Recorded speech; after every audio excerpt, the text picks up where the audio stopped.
Halo, Assalamualaikum warahmatullahi wabarakatuh. Nama saya Samudra Aksan dari kelas 2 ED3 dengan NIM 19314101227. Di sini saya akan membahas tentang pengendalian aras. Untuk topik pembahasannya adalah 1. Tujuan pengendalian proses, 2. Variabel pengendali, 3. Proses, 4. Logika proses, dan direct atau reverse proses. Nah, yang pertama tujuan pengendalian proses.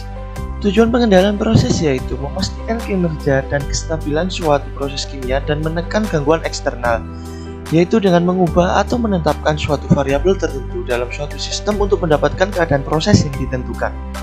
Yang kedua adalah variabel proses. Variabel proses pada pengendalian ini yaitu 1. Manipulate variable, yaitu laju alir yang masuk reservoir.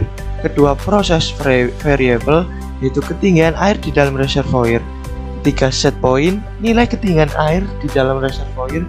Dan terakhir adalah disturbance, yaitu laju air yang keluar reservoir. Dan inilah gambar PNID-nya beserta keterangan dari beberapa bagian yang sudah ditandai.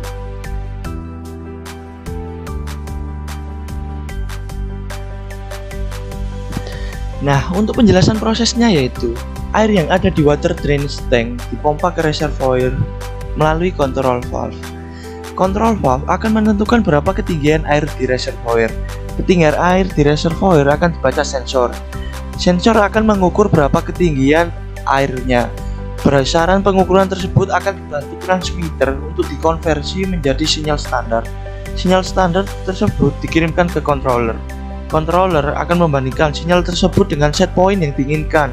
Semisal berbeda, maka controller akan melakukan perhitungan ulang. Tindakan evaluasi kira-kira apa yang dilakukan agar air di reservoir sesuai set point. Menurut controller, dia harus mengatur lajur air yang masuk. Maka controller akan memerintahkan control valve untuk melakukan perubahan bukaan, sehingga lajur alir air yang masuk reservoir disesuaikan kembali agar PV sesuai dengan set point. Logika proses. Yang pertama, jika laju alir air yang keluar dari reservoir meningkat, maka PV lebih dari SP, sehingga laju alir air masuk reservoir harus dikurangi. Dan yang kedua, jika laju alir air yang keluar dari reservoir menurun, maka PV otomatis kurang dari SP, sehingga laju alir air masuk reservoir harus ditambah. Nah, aksi prosesnya menggunakan direct acting, yaitu jika sinyal MV dinaikkan atau power output, maka nilai PV akan naik. Untuk aksi pengendali reverse acting, saat nilai PV kurang dari SP, maka controller memberikan sinyal ke MV untuk dinaikkan. Dan tipe FCE-nya yaitu control valve, air to open atau valve close.